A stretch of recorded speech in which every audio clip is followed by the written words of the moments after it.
The Wessex 9-5 group presents the United Colours of 9.5, produced by Ken Wordsworth.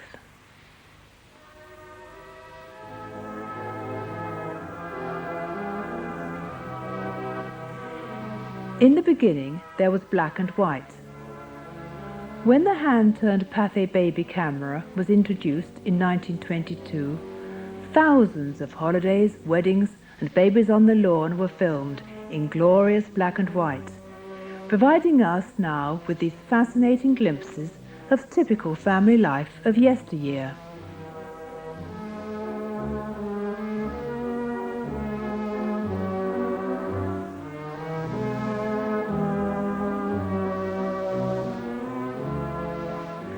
There was also a huge catalogue of professional productions available for showing in the home, including many documentary subjects filmed by Pathé in the early years of the century.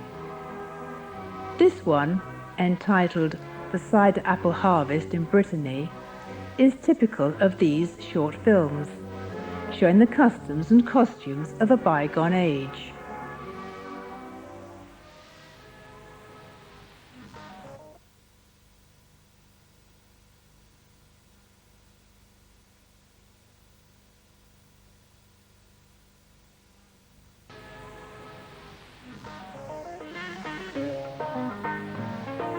Nine-5 colour first came to the United Kingdom when 2 films were released with the added novelty of tinted sequences.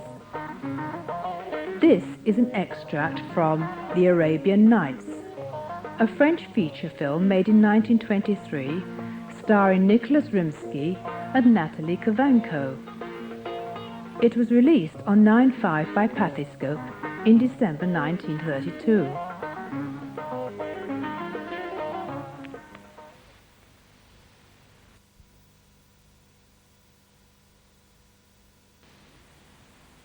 These, however, were exceptions, and 9-5ers had to be content with black and white for filming their holidays and family, until, in 1937, Douffet colour was put onto the market.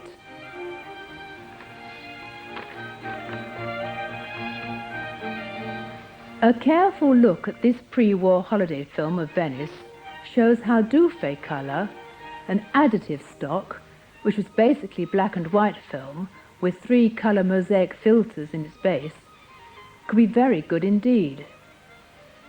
It was used on 35mm for the colour film of the coronation of King George VI in 1937.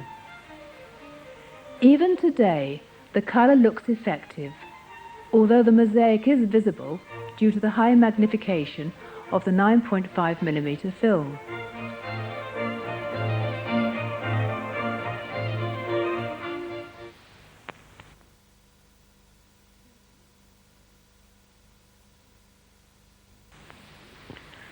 Considerable improvement came in 1950, when Kodak made Kodachrome 1 available in 9.5, processing being carried out in Paris.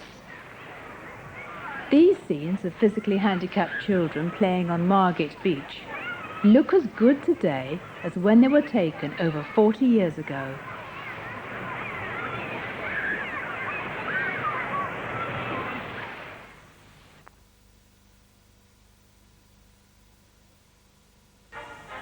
Kodachrome, however, was rather expensive, and so in April 1957, Pathéscope announced their new Pathéscope colour film at just 19 and 9p per charger.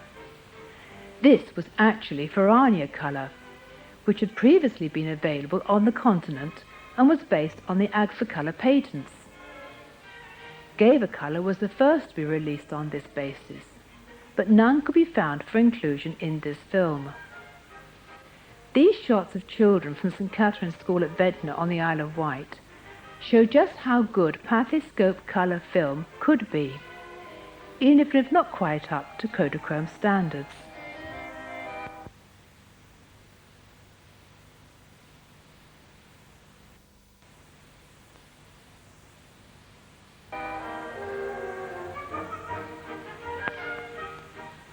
As Germany was split between East and West, so was the Agfa Company.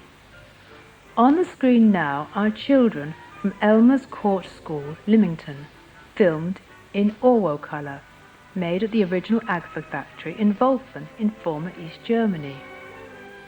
Orwo colour was sold process paid, but the laboratories were in remote places such as Bulgaria and Bolivia, and so the UK customer was obliged to pay again for processing.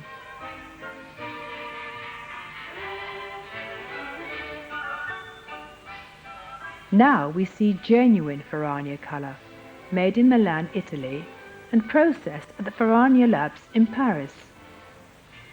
These shots of a medieval pageant were filmed in France by Paul Dufour.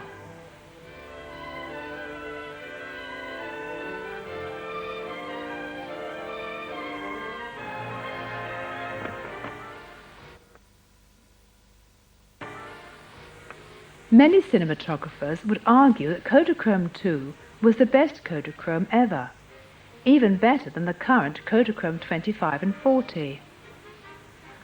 However, its premature demise is believed to have been brought about both by the necessity for highly toxic chemicals in processing and by the American antitrust laws, which required a simpler laboratory procedure, hence Kodachrome 25 and 40, which, unfortunately, have never been available in 9.5mm.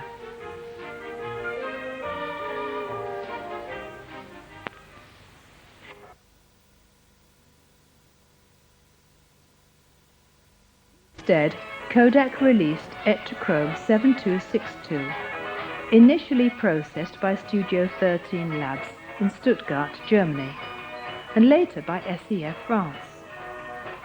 These scenes of a barrel organ festival in France were filmed on that stock.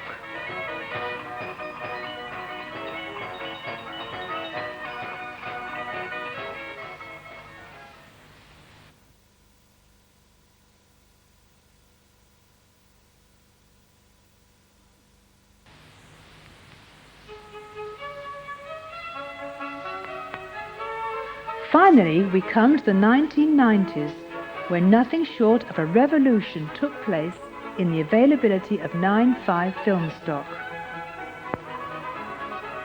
SEF of Albi in southern France produced a wide range of films for sale, coupled with a good and reliable processing service. One of these films was 3M, a cheaper stock which was introduced to encourage young people and the beginners to film in 9.5mm.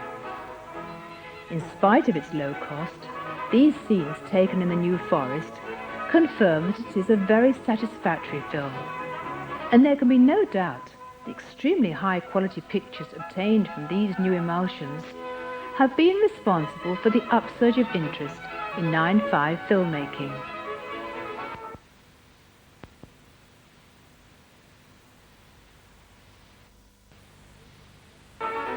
Most impressive of all are the Fuji film stocks, with their extremely high definition and their beautifully rich colours.